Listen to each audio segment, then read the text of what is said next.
Hi friends, welcome back to my YouTube channel. ಎಲ್ಲರೂ ಹೇಗಿದ್ದೀರಾ? ಚೆನ್ನಾಗಿದ್ದೀರಾ ಅಂತ ಭಾವಿಸ್ತಾ ಇದ್ದೀನಿ. ನಾನು ಪಾಪು ಚೆನ್ನಾಗಿದ್ದೀವಿ. ಆ್ಯಂಡ್ ದೊಡ್ಡಮ್ಮ ಬಂದಿದ್ರಲ್ವ, ಅಜ್ಜಿ ಮನೆಗೆ ಹೋಗಿ ನೋಡ್ಕೊಬಂದು ಅಲ್ವಾ. ಆ ವ್ಲಾಗ್ನ ನೋಡಿಲ್ಲ ಅಂದರೆ ಹೋಗಿ ನೋಡ್ಕೊಬನ್ನಿ. ಮಾರ್ನಿಂಗ್ 8 o'clock ಆಗಿತ್ತು. ಪಾಪು ಎದ್ದು ಆಲ್ರೆಡಿ ಅವ್ರ ಅಜ್ಜಿ ಹತ್ರ ಆಲಿಸ್ಕೊಂಡು ಕುಡ್ದಿದ್ಲು. ಸೊ ಹೊರಗಡೆ ಬಂದರೆ ಅಪ್ಪಾಜಿ ಸಾಲಿಗ್ರಾಮ ಹೋಗಿ ಮೀನು ತಂದು ಕೊಟ್ಬಿಟ್ಟು ಗದ್ದೆ ಹತ್ರ ಏನೋ ಹೋಗ್ತಾಯಿದ್ರು. ಅಮ್ಮ ಆಲ್ರೆಡಿ ಕ್ಲೀನಿಂಗ್ ಕೆಲಸನ ಸ್ಟಾರ್ಟ್ ಮಾಡಿದರು. ಎದ್ದು ಬಂದು ನೋಡಿದ್ರೆ ಮೀನೇ ನೋಡಿದೆ. ಹೊರಗಡೆ ಬಂದೆ ಏನು ಮಾಡ್ತಿದ್ದಾರೆ ಅಂತ ಹೇಳಿ. ಫ್ರೆಶ್ ಮೀನು. ಸೊ ಸಿಟಿ ಕಡೆ ಎಲ್ಲ ಫ್ರೆಶ್ ಮೀನು ಸಿಗಲ್ಲ, ಐಸ್ಗೆ ಹಾಕಿಟ್ಟಿರ್ತಾರೆ. ನಾವು ಬೆಂಗಳೂರಲ್ಲಿ ತೊಗೊಂಡೆಲ್ಲ ಮಾಡೋವು. ಏನಕ್ಕಂದರೆ ಸಂತಂಗೆ ಫಿಶ್ ಅಂದರೆ ತುಂಬ ಇಷ್ಟ. ಸೊ ಮೀನು ತಿನ್ನಬೇಕಾದ್ರೂ ಕೂಡ ನಾನು ನಿನ್ನೆ ತುಂಬ ಮಿಸ್ ಮಾಡ್ಕೊತಾ ಇದ್ದೆ. ಆ್ಯಂಡ್ ಅಲ್ಲಿಂದ ಬಂದು ಅಮ್ಮ ಕ್ಲೀನ್ ಮಾಡ್ತಾಯಿದ್ರು. ಟೀ ಇತ್ತು, ಬಿಸಿ ಮಾಡ್ಕೊಂಡು ಕುಡಿದು ಕ್ಲೀನಿಂಗ್ ಮನೆಯೆಲ್ಲ ಕಸ ಎಲ್ಲ ಗುಡಿಸ್ತಾ ಇದ್ದೆ. ಸೊ ದೊಡ್ಡಮ್ಮ ನನಗೆ ತುಂಬ ಸಪೋರ್ಟ್ ಮಾಡ್ತಾರೆ. ದೊಡ್ಡಮ್ಮ, ಅಮ್ಮ, ಅಪ್ಪಾಜಿ ಆ್ಯಂಡ್ ನನ್ನ ತಂಗಿ, ನನ್ನ ಫ್ರೆಂಡ್ಗಳಾಗಲಿ ನಾನು ಯೂಟ್ಯೂಬ್ ಚಾನಲ್ ಓಪನ್ ಮಾಡೋದಕ್ಕಿಂತ ಮುಂಚೆ ಮಾಡಿದ್ಮೇಲಂತೂ ತುಂಬ ಸಪೋರ್ಟ್ ಮಾಡ್ತಾರೆ. ಸೊ ಯೂಟ್ಯೂಬ್ ಚಾನಲ್ ಮಾಡೋಕ್ಕೆ ಯಾರಿಗೆ ಆದ್ರೂ ಕೂಡ ಫ್ಯಾಮಿಲಿ ಸಪೋರ್ಟ್ ಇರಬೇಕು. ಫ್ಯಾಮಿಲಿ ಸಪೋರ್ಟ್ ಇದ್ರಷ್ಟೇ ಮಾಡೋಕ್ಕೆ ಸಾಧ್ಯ. ಸೊ ನನಗೆ ಆ ವಿಚಾರದಲ್ಲಿ ತುಂಬ ಖುಷಿ ಇದೆ. ಆ್ಯಂಡ್ ನಿನ್ನೆಯಿಂದ ನಮ್ಮ ದೊಡ್ಡಮ್ಮನೇ ಮೊಬೈಲಲ್ಲೆಲ್ಲ ವೀಡಿಯೋಸ್ ಎಲ್ಲ ಮಾಡ್ತಾ ಇರೋದು. ಸೊ ತುಂಬ ಖುಷಿ ಆಗುತ್ತೆ. ಆ್ಯಂಡ್ ಕಸ ಎಲ್ಲ ಗುಡಿಸ್ತಾ ಇದೆ. ನಮ್ಮದು 2 ಮನೆ ಇದೆ. ಅಮ್ಮ 2 ಮನೆದೆಲ್ಲ ಒದ್ರಿ ನೀಟಾಗಿ ಕ್ಲೀನ್ ಮಾಡಿ ಸಣ್ಣ ಧೂಳೆಲ್ಲ ಕ್ಲೀನ್ ಮಾಡಿಕೊಂಡು ಕಸ ಗುಡಿಸೋಷ್ಟರಲ್ಲಿ ಲೇಟ್ ಆಗುತ್ತೆ. ಆ್ಯಂಡ್ ಆಲ್ರೆಡಿ 9 ಆಗಿತ್ತು. ಪಾಪ ನಾನೇ ಬರೆದಿರೋದು ಆ ಮಣೇನ. ಇಟ್ಕೆಲಿ ನಾನು ಕುಂಟೆ ಪಿಲ್ಲೆ ಆಡಬೇಕು ಅಂತ ಹೇಳಿದ್ಲು ಅಂತ ಇಟ್ಕೆ ಬರುತ್ತಲ್ಲ, ಇಟ್ಕೆಲಿ ಬರೆದಿದ್ದೀನಿ. ಆ್ಯಂಡ್ ಚಿಪ್ಪಿ ಬೇಕು ಅಂತ ಹೇಳಿದ್ಲು, ಅಲ್ಲಿ ಸಿಗಲಿಲ್ಲ. ಅದಕ್ಕೆ ಕಂಠದ ಸಿಪ್ಪೆ ಕಂಠ ಇರುತ್ತಲ್ಲ, ಅದನ್ನು ಕೊಟ್ಟಿದ್ದೀನಿ. ಆಟ ಆಡ್ತಾ ಇದ್ದಾಳೆ. ಆ್ಯಂಡ್ ಅವಳು ಯಾವಾಗಲೂ ಜೊತೆಲೇ ಇರ್ತಾಳೆ. ಇಬ್ಬರು ಕೂಡ ಅವರಿಬ್ಬರು ಆಡ್ತಿದ್ರು. ಅವನು ಆಟ ಆಡು ಅಂದ್ಲು. ಬಟ್ ಅವನಿಗೆ ಆಟ ಆಡೋಕ್ಕೆ ಬರಲ್ಲ. ಪಾಪುಗೂ ಏನು ಆಟ ಆಡೋಕ್ಕೆ ಬರಲ್ಲ. ಅದೊಂದು ಕುಂಟ್ತಾಳೆ ಅಷ್ಟೇನೆ. ಆ್ಯಂಡ್ ವೀಡಿಯೋ ಮಾಡ್ಕೊತಿದ್ದೀನಿ ಅಂತ ಗೊತ್ತಾದರೆ ಅವಳು ಆಟನೇ ಆಡಲ್ಲ, ಅಥವಾ ಮಾತಾಡ್ತಿರ್ತಾಳೆ, ಮಾತಾಡಲ್ಲ. ತುಂಬ ತುಂಟಿ ನೋಡಿ. ಅಲ್ಲಿ ಹಸು ಕಟ್ಟಾಕೋ ಗೂಟದ ಹತ್ರ ಎಲ್ಲ ಹೋಗಿ ಕೂತ್ಕೊತಾಳೆ. ನಂಗೊಂದು 3-4 ಜನ ಪಾಪು ಹತ್ರ ಮಾತಾಡಿಸಿ ಹಾಯ್ ಹೇಳಿ ಅಂದರು. ನಾನು ಲಾಸ್ಟ್ ವ್ಲಾಗಿಂದನೂ ತುಂಬ ಟ್ರೈ ಮಾಡ್ತಿದ್ದೀನಿ. ಅವಳು ಕರೆಕ್ಟಾಗಿ ಮಾತಾಡಲ್ಲ, ಓಡೋಗ್ತಾಳೆ, ಅಥವಾ ಏನೇನೋ ಒಂಥರ ಸೌಂಡ್ ಮಾಡ್ತಾಳೆ. ನಾನು ವ್ಲಾಗಲ್ಲೆಲ್ಲ ತೋರಿಸಿ ಅಂತೀರ ಪಾಪುನ. ಸೊ ಆದಷ್ಟು ತೋರ್ಸೋಕ್ಕೆ ಇದು ಮಾಡ್ತಾಯಿದ್ದೀನಿ. ಆ್ಯಂಡ್ ಅದನ್ನು ಆಟ ಆಡ್ಕೊಬಂದು 9:30 ಆಗಿತ್ತು. ಅಪ್ಪಾಜಿ ತೋಟದಿಂದ ಎಳ್ನೀರು ತಂದಿದ್ರು. ಎಳ್ನೀರು ನೋಡಿದ್ರೆ ಸಾಕು ಫ್ರೆಂಡ್ಸ್, ಎಳ್ನೀರು ಬೇಕು ಅಂತ ಹೇಳ್ತಾಳೆ. ಅದಕ್ಕೆ ಖಾಲಿ ಹೊಟ್ಟೆಲಿ ಎಳ್ನೀರು ಕುಡಿದ್ರೆ ಒಳ್ಳೇದಲ್ವಾ. ಸೊ ಆಲ್ರೆಡಿ ಟೀ ಎಲ್ಲ ಕುಡಿದು ತುಂಬ ಹೊತ್ತಾಗಿತ್ತು ಅಂದ್ಬಿಟ್ಟು ಎಳ್ನೀರನ್ನ ನಾನೇ ತೂತ ಮಾಡ್ತಾಯಿದ್ದೀನಿ. ನನಗೆ ಕೊಚ್ಚಕ್ಕೆ ಬರಲ್ಲ, ಕಾಯಿ ಹಿಡಿಯೋಕ್ಕೂ ಕೂಡ ಬರಲ್ಲ. ನಾನು ತುಂಬ ಹೆದರ್ಕೋತೀನಿ. ಕುಡ್ಲಲ್ಲಿ ಆ ಥರದ್ದು ಹೋಲ್ ಥರ ಮಾಡಿಕೊಂಡು ಅಷ್ಟೇ ಬರೋದು. ಅವನು ಕೊಡು ಅಂತ ಹೇಳಿದ್ರು, ನಾನು ಕೊಡಲ್ಲ ಅಂತ ಅಂದ್ಲು. ಆ್ಯಂಡ್ ನಾನೊಂದು ಓಪನ್ ಮಾಡಿಕೊಂಡು ಕುಡಿದೆ. ಅದರಲ್ಲೇ ಅವನಿಗೂ ಸ್ವಲ್ಪ ಕೊಟ್ಟು. ಆ್ಯಂಡ್ ಆ ಕಡೆ ಇಟ್ಟಿದ್ದೀನಲ್ವ, ಅದರಲ್ಲಿ ಏನೂ ಇರಲಿಲ್ಲ, ಬುಂಡೆ ಇತ್ತು ಅಷ್ಟೇ, ಎಳ್ನೀರೇ ಇರಲಿಲ್ಲ. ತುಂಬ ಸ್ವೀಟಾಗಿರುತ್ತೆ ಎಳ್ನೀರು. ಊರ ಕಡೆ ಎಳ್ನೀರಂತೂ ತುಂಬ ಚೆನ್ನಾಗಿರುತ್ತೆ.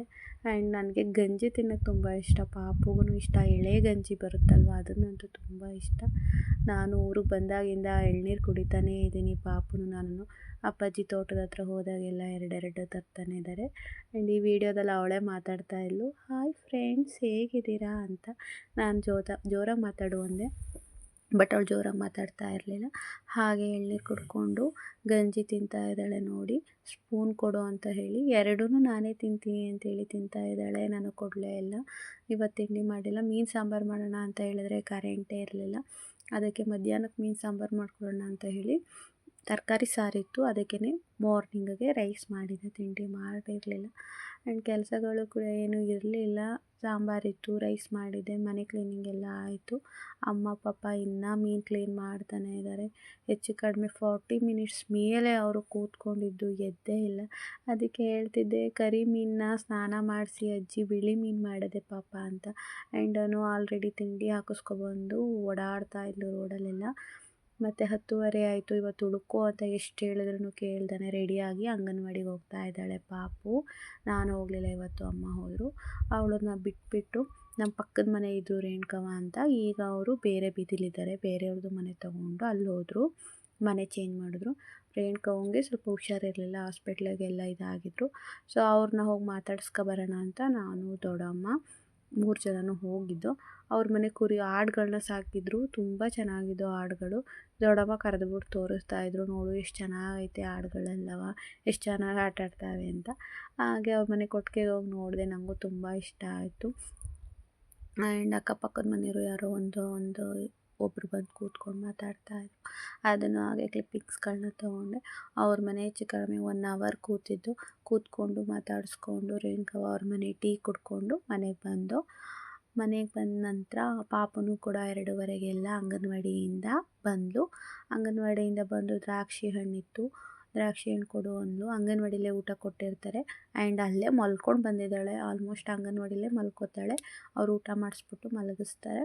ಅಲ್ಲಿಂದ ಬಂದೆ ಆ್ಯಂಡ್ ಗೋಬಿ ತಿನ್ನೋದು ಪೋರ್ಕ್ ಇರುತ್ತಲ್ಲ, ಸ್ಪೂನ್ ಅದು ಕೊಡು ಅಂದ್ಲು. ಅದನ್ನು ಕೊಟ್ಟಿದ್ದೀನಿ. ನೋಡಿ, ಅದರಲ್ಲಿ ದ್ರಾಕ್ಷಿ ಹಣ್ಣು ಚುಚ್ಕೊಂಡು ತಿನ್ನೋದಂತೆ. ಎಷ್ಟು ಚೆನ್ನಾಗಿ ಐಡಿಯಾ ಮಾಡ್ತಾಳೆ ಅಂತ ಹೇಳಿದ್ರೆ, ನಮಗೆಲ್ಲ ಐಡಿಯಾಗಳೇ ಬರಲ್ಲ. ಅವಳಿಗೆ ಡೈಲಿ ಅಂಗನವಾಡಿಯಿಂದ ಬಂದಾಗ ಏನಾದರೂ ಸ್ನ್ಯಾಕ್ಸ್ ಥರ ಕೊಡಲೇಬೇಕು, ಬಿಸ್ಕೆಟು ಅಥವಾ ಹಣ್ಣುಗಳು ಆ ಥರ. ಸೊ ಇಲ್ಲಿದ್ರಂತೂ ಅಪ್ಪಾಜಿ ತರ್ತಾನೆ ಇರ್ತಾರೆ. ಅವಳಿಗೆ ಏನು ಕಡಿಮೆ ಮಾಡಲ್ಲ, ಒಣಿಕೊಂಡಂಗಾಗಿರ್ತಾಳೆ. ಇಲ್ಲಿ ಊರಿಗೆ ಬಂದರೆ ಚೆನ್ನಾಗೇ ಬಿಡ್ತಾಳೆ. ಆ್ಯಂಡ್ ಕೊಟ್ಟಿದ್ದು ದ್ರಾಕ್ಷಿ ಚೆನ್ನಾಗಿಲ್ಲ ಅಂತೇಳಿ, ಮುಗ್ದೋದೋ ಸಾಲಿಲ್ಲ ಅಂತ ಹೇಳಿ ಮತ್ತೆ ನೋಡಿ ಅವಳೇ ಎಡ್ಕೊತಾ ಇದ್ದಾಳೆ. ಅದನ್ನೇ ತೊಳ್ಕೊಬಂದ್ಲು. ಬಟ್ಲೆ ಮನೆಗೆ ಹೋಗಿ ಜಗ್ಗಳಗಡೆ ಎಲ್ಲ ಹಾಕಿ ತೊಳ್ಕೊಬಂದು ಬಿಡಿಸ್ಕೊತಾ ಇದ್ದಾಳೆ. ಅವಳಿಗೆ ದ್ರಾಕ್ಷಿ ಹಣ್ಣು, ಸೇಬು ಹಣ್ಣು, ದಾಳಿಂಬೆ ಹಣ್ಣು ಎಲ್ಲ ಇಷ್ಟ ಅಂತೆ. ಮಾತಾಡ್ತಾ ಇದ್ದಾಳೆ.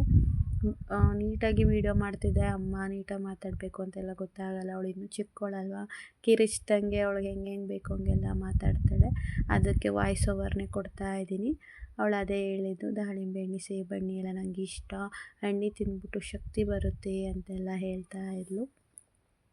ಆ್ಯಂಡ್ ನನಗೆ ಯಾಕೋ ತುಂಬ ತಲೆನೋವ್ತಿತ್ತು, ಯಾಕೆ ಅಂತ ಗೊತ್ತಿಲ್ಲ. ವಿಕ್ಸ್ ಎಲ್ಲ ಹಚ್ಕೊಂಡ್ರೂ ತಲೆನೋವು ಕಡಿಮೆ ಆಗ್ತಿರಲಿಲ್ಲ. ಅದಕ್ಕೆ ಒಂದು ಹೇರ್ ಆಯಿಲ್ ಹೇಳಿದ್ನಲ್ವ ವ್ಲಾಗಲ್ಲಿ, ಕೈ ಎಣ್ಣೆ, ಕೊಬ್ಬರಿ ಎಣ್ಣೆ ಹಾಕ್ಕೊಂಡು ಅದಕ್ಕೆ ಸ್ವಲ್ಪ ಈರುಳ್ಳಿ, ಮೆಂತ್ಯ ಎಲ್ಲ ಹಾಕ್ಕೊಂಡು, ಕರಿಬೇವು ಇರಲಿಲ್ಲ, ಕರಿಬೇವನ್ನ ಸ್ಕಿಪ್ ಮಾಡಿ ಅದನ್ನು ಕಾಯಿಸ್ಕೊಂಡು ಬಂದು ಅಮ್ಮನ ಹತ್ರ ಎಣ್ಣೆ ಹಾಕಿಸ್ಕೊತಾ ಇದ್ದೀನಿ.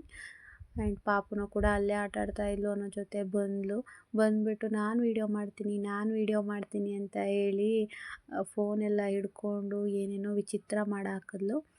ನನಗಂತೂ ಸ್ವಲ್ಪ ಆಯಿಲ್ ಹಾಕಿಸ್ಕೊಂಡ್ಮೇಲೆ ತಲೆನೋವು ಕಡಿಮೆನೇ ಆಯಿತು. ತುಂಬ ಅಂದರೆ ನನಗೆ ತುಂಬ ಹೆಡ್ಡೇಕ್ ಬರುತ್ತೆ. ಏನಾದರೂ ಸ್ವಲ್ಪ ಯೋಚನೆ ಮಾಡಿದ್ರೆ 5-10 ನಿಮಿಷಕ್ಕೆ ಹಿಂದೆಯಿಂದನೇ ಬರುತ್ತೆ. ಆ್ಯಂಡ್ ನನಗೆ ತಲೆನೋವು ತಡೆಯೋಕ್ಕಾಗಲ್ಲ, ಅದು ನನ್ನ ಮೇಯ್ನ್ ಪ್ರಾಬ್ಲಮ್ಮು. ಸೊ ಟ್ಯಾಬ್ಲೆಟ್ಸ್ ತೊಗೊಂಡೆ ಸ್ವಲ್ಪ ದಪ್ಪ ಎಲ್ಲ ಆಗ್ಬಿಟ್ಟಿದೆ. ಸಂತು ಡೆತ್ ಆದಮೇಲೆ ತಲೆನೋವು ಅಂತ ಟ್ಯಾಬ್ಲೆಟ್ ಕುಡಿದು ಅದಕ್ಕೆ ಇವಾಗ ಸ್ವಲ್ಪ ಟ್ಯಾಬ್ಲೆಟ್ನ ಅವಾಯ್ಡ್ ಮಾಡಿದ್ದೀನಿ. ತುಂಬ ತಲೆನೋವು ಬಂದರೆ ಮಾತ್ರ ನಾನು ತಗೊಳ್ಳೋದು. ಸೊ ಇವಾಗ ಹೇರ್ ಮಸಾಜ್ನ ಮಾಡಿಸ್ಕೊಂಡೆ. ಹೇರ್ ಮಸಾಜ್ ಮಾಡಿಸ್ಕೊಂಡ್ಮೇಲೆ ನಂಗೆ ತುಂಬ ಕಡಿಮೆ ಆಯಿತು. ಹೇರ್ ಮಸಾಜ್ ಮಾಡಿಸ್ಕೊಂಡು ಹಾಗೆ ಟೀ ಇಟ್ಟು ಎಲ್ರಿಗೂ ಟೀ ಕೊಟ್ಟು, ಮನೆ ಕಸ ಎಲ್ಲ ಗುಡಿಸಿಟ್ಟು, ಪಾಪ ಆಟ ಸಾಮಾನೆಲ್ಲ ಹರಗಿದ್ಲು, ಅದನ್ನೆಲ್ಲ ಜೋಡಿಸಿಟ್ಟು, ಮೀನು ಸಾಂಬಾರೆಲ್ಲ ಮಧ್ಯಾಹ್ನದಂಗೆ ಮಾಡಿದ್ವಲ್ವ, ಮೀನು ಸಾಂಬಾರಿತ್ತು. ಆ್ಯಂಡ್ ಅಮ್ಮ ನೀಟಾಗಿ ತಿರುಕೋ, ಯಾಕೆ ಎಣ್ಣೆ ಹಾಕಲ್ಲ, ಕೂದಲು ನೋಡು ಹೆಂಗೆ ಮಾಡ್ಕೊಂಡಿದ್ದೀಯಾ ಅಂತ ಬೈತಾಯಿದ್ರು. ನನಗೆ ಫುಲ್ ಹೇರ್ ಫಾಲ್ ಆಗ್ತಾಯಿದೆ, ಏನಕ್ಕೆ ಗೊತ್ತಿಲ್ಲ. ವೀಕ್ಲಿ 2 ಟೈಮ್ಸ್ ಆಯಿಲ್ ಹಾಕ್ತೀನಿ, ಬಟ್ ಆದ್ರೂ ಹೇರ್ ಫಾಲ್ ಆಗ್ತಿದೆ. ನಂದು ಕೂದಲು ತುಂಬ ತೆಳು ಇರೋದು, ಎಣ್ಣೆ ಹಾಕ್ಬಿಟ್ರಂತೂ ತಲೆ ಮುಂಡೆ ಎಲ್ಲ ಹಾಗಾಗೇ ಕಾಣಿಸುತ್ತೆ. ಎಷ್ಟೇ ಆದ್ರೂ ಹೆಣ್ಮಕ್ಳಿಗೆ ತಾಯಿಯರಿದ್ದರೆ ಎಲ್ಲನೂ ಮಾಡ್ತಾರೆ. ನಮ್ಮಮ್ಮ ಇಂಥದ್ದು ಮಾಡ್ತಾರೆ, ಮಾಡಲ್ಲ ಅಂತ ಹೇಳೋಂಗಿಲ್ಲ, ಎಲ್ಲನೂ ಪ್ರತಿಯೊಂದು ಮಾಡಿಕೊಡ್ತಾರೆ, ಬೇಜಾರು ಮಾಡ್ಕೊಳ್ಳಲ್ಲ. ಅದಕ್ಕೆ ಹೇಳೋದು, ಬೇರೆಯವ್ರು ಯಾರೂ ಅಮ್ಮ ಆಗೋಕ್ಕೆ ಸಾಧ್ಯವೇ ಇಲ್ಲ. ಗಂಡ ಇರಲಿ ಇಲ್ದೇ ಹೋಗಲಿ, ತಾಯಿ ಸ್ಥಾನ ಅಂತೂ ತುಂಬಕ್ಕೆ ಯಾರಿಂದನೂ ಆಗಲ್ಲ. ಹೇಳ್ಕೊಬೋದೇನೋ ನಮ್ಮ ಮಗಳ ಥರ ಅಂತ, ಬಟ್ ಯಾರೂ ಮಗಳ ಥರ ನೋಡ್ಕೊಳ್ಳಲ್ಲ.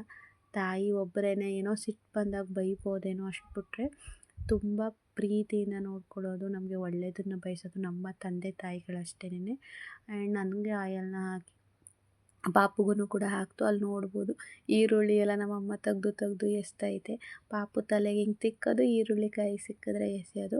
ಆ್ಯಂಡ್ ಇವೆಲ್ಲ ಹಾಕೋತಿಯಲ್ಲ ಏನಕ್ಕೆ ಅಂತ ಬೈತಾಯಿತ್ತು ನಮ್ಮಮ್ಮ. ಅಮ್ಮ ನಿಂಗೆ ಗೊತ್ತಾಗಲ್ಲ, ಸುಮ್ಮನಿರು, ಅಂಗಡಿಯಿಂದ ಎಣ್ಣೆ ತಂದು ಕಾಸ್ಟ್ಲಿವಾ, ಎಲ್ಲನೂ ಹಾಕ್ಕೊಳಕ್ಕಾಗಲ್ಲ, ಈ ಥರ ಮನೇಲೇ ಮಾಡ್ಕೋಬೇಕು, ನಿನಗಿವೆಲ್ಲ ಗೊತ್ತಾಗಲ್ಲ, ಸುಮ್ಮನಿರು ಅಂತ ನಮ್ಮಮ್ಮನ್ನೇ ನಾನೇ ರೇಗಾಡ್ಬಿಟ್ಟೆ. ಆ್ಯಂಡ್ ಪಾಪುಗೂ ಎಣ್ಣೆ ಹಾಕ್ತಾಯಿದ್ದೀವಿ. ಈ ಸಲ ಪರವಾಗಿಲ್ಲ, ಸ್ವಲ್ಪ ಬೇಗ ಕೂದಲು ಬೆಳೆದಿದೆ. ನೋಡಬೇಕು, ಪಾಪು ಬರ್ಡೇ ಮುಗಿಸ್ಕೊಂಡು ಧರ್ಮಸ್ಥಳಕ್ಕೆ ಹರಕೆ ಇದೆ, ಅದನ್ನು ಹೋಗಿ ತೀರಿಸ್ಕೊಬರೋಣ ಅಂತ ಅಂದ್ಕೊತಾ ಇದ್ದೀನಿ. ಊಟ ಎಲ್ಲ ಮಾಡ್ದು ಆಲ್ರೆಡಿ 9 ಗಂಟೆ ಆಗಿತ್ತು. ಪಾಪು ಡ್ಯಾನ್ಸ್ ಮಾಡ್ತಿದ್ದಾಳೆ. ಅವಳಿಗೆ ಡ್ಯಾನ್ಸ್ ಅಂದರೆ ತುಂಬ ಇಷ್ಟ. ನಾನು ಒಂದು ಕಾಲದಲ್ಲಿ ಒಂದು ಚೆನ್ನಾಗೇ ಬುದ್ಧಿ ಬಂದಿತ್ತು ಗೈಸ್. ಆವಾಗ ನನಗೆ ಡ್ಯಾನ್ಸ್ ಅಂದರೆ ತುಂಬ ಇಷ್ಟ. ಡ್ಯಾನ್ಸ್ ಕ್ಲಾಸಿಗೆ ಸೇರ್ಕೋಬೇಕು, ಡ್ಯಾನ್ಸ್ ಮಾಡಬೇಕು ಅವೆಲ್ಲ ಆಯಿತು. ಬಟ್ ಆವಾಗ ನಮ್ಮಿದ್ರಲ್ಲಿ ಆ ಥರ ಫೆಸಿಲಿಟೀಸು ಇರಲಿಲ್ಲ ಆ್ಯಂಡ್ ನಮ್ಮ ಫ್ಯಾಮಿಲಿ ಪ್ರಾಬ್ಲಮ್ಸು ಇದ್ದು. ಬಟ್ ನನ್ನ ಮಗಳನ್ನ ನಾವು ಲಾಸ್ಟು ಯಾವಾಗಲೂ ಒಂದು ವೀಡಿಯೋದಲ್ಲೇ ಹೇಳಿದ್ದೀನಿ, ಲಾಸ್ಟ್ ಜನವರಿಲೇ ಕರ್ಕೊಂಡೋಗಿದ್ದು ಸಂತನು ನಾನು. ಇನ್ನು 3 ವರ್ಷ ಕಂಪ್ಲೀಟ್ ಆಗಿರಲಿಲ್ಲ ಚಿಕ್ಕವಳು.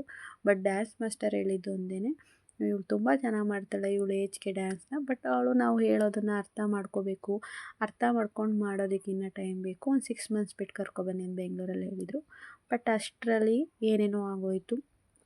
ಹಾಗಾಗಿ ನಾವು ಏನೇನು ಅಂದರೆ ನಿಮಗೆ ಗೊತ್ತು, ನಮ್ಮ ಸಂತು ಹೋದರು. ಹಾಗಾಗಿ ನಾವು ಊರಿಗೆ ಬಂದು ಸೆಟ್ಲ್ ಆದವು. ಇಲ್ಲಿ ಊರಲ್ಲೆಲ್ಲ ಸ್ವಲ್ಪ ಡ್ಯಾನ್ಸ್ ಕ್ಲಾಸು ಅಂತ ಎಲ್ಲ ಹೇಳಿದರೆ ಸ್ವಲ್ಪ ಕಷ್ಟನೇ ಆಗುತ್ತೆ. ಸಿಟಿ ಕಡೆ ಹೋದರೆ ಸಿಗುತ್ತೆ, ಇಲ್ಲಿ ಹಳ್ಳಿಲೆಲ್ಲ ಇರಲ್ಲ ಅಷ್ಟು. ತುಂಬ ಚೆನ್ನಾಗಿ ಡ್ಯಾನ್ಸ್ ಮಾಡ್ತಾಳೆ. ಇದು ನಾಗಿಣಿ ಡ್ಯಾನ್ಸ್ ಹಾಕ್ಕೊಂಡು ನಾಗಿಣಿ ಹಾವು ಅಂತ ಹೋಗಿ ನಮ್ಮ ದೊಡ್ಡಮ್ಮಂಗೂ ಹೋಗಿ ಕಚ್ತಾವಳೆ. ಹಾಗೆ ಅಲ್ಲಿ ಆಟ ಆಡ್ಕೊಂಡು ಹಂಗೆ ಆಡ್ಕೊಂಡು ಹೋದ್ಲು. ಅಮ್ಮ ಮಲಗಿದ್ರು.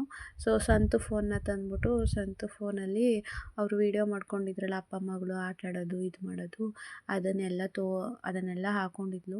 ಸಂತನ ವಾಯ್ಸ್ ಕೇಳಿ ಅಮ್ಮ ತುಂಬ ಅಳ್ತಾ ಮಲ್ಕೊಂಡಿತ್ತು. ನನಗೂ ಬೇಜಾರಾಯಿತು. ಬಟ್ ಏನೂ ಮಾತಾಡೋಕ್ಕಾಗಲ್ಲ, ಸಮಾಧಾನ ಮಾಡೋ ಪರಿಸ್ಥಿತಿ ಇರಲಿಲ್ಲ. ಹಾಗಾಗಿ ಪಾಪುನ ಡ್ಯಾನ್ಸ್ ಹಾಕಿದ್ರೆ ಅಮ್ಮ ಅದನ್ನು ಇದು ಮಾಡಿಕೊಂಡು ಸುಮ್ಮನೆ ಆಗುತ್ತೆ ಅಂತೇಳಿ ಡ್ಯಾನ್ಸ್ ಹಾಕಿದೆ. ನಾನು ಫೋನಲ್ಲೂ ನೆಟ್ ಖಾಲಿ ಆಗಿತ್ತು, ದೊಡ್ಡಮ್ಮನ ಫೋನಲ್ಲಿ ಹಾಕಿದೆ. ಆದ್ರೂ ಅಮ್ಮ ಅಲ್ಲಿ ನೋಡಿ ಬೇಜಾರಲ್ಲಿ ಅದು ಹೊತ್ಕೊಂಡು ಮಲಗಿರೋದು, ಅಳ್ತಾ ಇತ್ತು. ಅದಕ್ಕೆ ನಾನು ಫೋನ್ ಆಫ್ ಮಾಡಿಬಿಟ್ಟು ಕಿತ್ತಿಟ್ಟೆ. ನೋಡು ನೀನು ಒಬ್ಬಳೇ ನೋಡು, ಅಪ್ಪಂದು ನಿಂದು ಫೋಟೋಸು ವೀಡಿಯೋಸು ಅಜ್ಜಿ ತಾತ ಇದ್ದಾಗ ತರಬೇಡ ಅಂತ. ಸರಿ ಅಮ್ಮ ತರಲ್ಲ, ನಾನು ಒಬ್ಬಳೇ ರೂಮಲ್ಲಿ ಕೂತ್ಕೊಂಡು ನೋಡ್ತೀನಿ ಅಂತ ಹೇಳಿದ್ಲು. ಹೆತ್ತ ತಾಯಿಗಷ್ಟೇ ಅಲ್ವಾ ಹೊಟ್ಟೆ ಉರಿಯೋದು.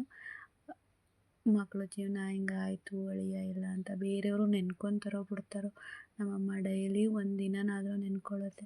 ನಂಗೆ ತುಂಬ ಬೇಜಾರಾಗ್ಬಿಡ್ತು. ನಾನು ಅದಕ್ಕೆ ವೀಡಿಯೋಸ್ಗಳೆಲ್ಲ ನೋಡಲ್ಲ. ಅಲ್ಲಿ ಸಂತೂನ್ ವಾಯ್ಸ್ನ ಕೇಳಿದ್ರೆ ನನಗೆ ತಡೆಯೋಕ್ಕಾಗಲ್ಲ. ಆ್ಯಂಡ್ ಫೋಟೋಸ್ಗಳನ್ನೂ ಕೂಡ ನಾನು ಜಾಸ್ತಿ ನೋಡಲ್ಲ, ಅದು ಎಮೋಷನ್ಸ್ನ ಕಂಟ್ರೋಲ್ ಮಾಡೋಕ್ಕಾಗಲ್ಲ ಅಂಥೇಳಿ. ಇವತ್ತು ಅಮ್ಮಂಗೂ ಅದೇ ರೀತಿ ಆಗಿದೆ, ಹತ್ಕೊಂಡು ಮನ್ಗೈತೆ. ಆ್ಯಂಡ್ ಪಾಪು ನೋಡಿ ತುಂಬ ಚೆನ್ನಾಗಿ ಡ್ಯಾನ್ಸ್ ಮಾಡ್ತಾಳೆ. ನನ್ನ ಆಸೆ ಸಂತು ಆಸೆ ಆ್ಯಂಡ್ ನಮ್ಮ ಅಮ್ಮನ ಆಸೆ ನಮ್ಮ ಪಾಪನ ಡ್ಯಾನ್ಸ್ ಕ್ಲಾಸಿಗೆ ಸೇರಬೇಕು, ಅವಳೊಂದು ಡ್ಯಾನ್ಸರ್ ಆಗಬೇಕು.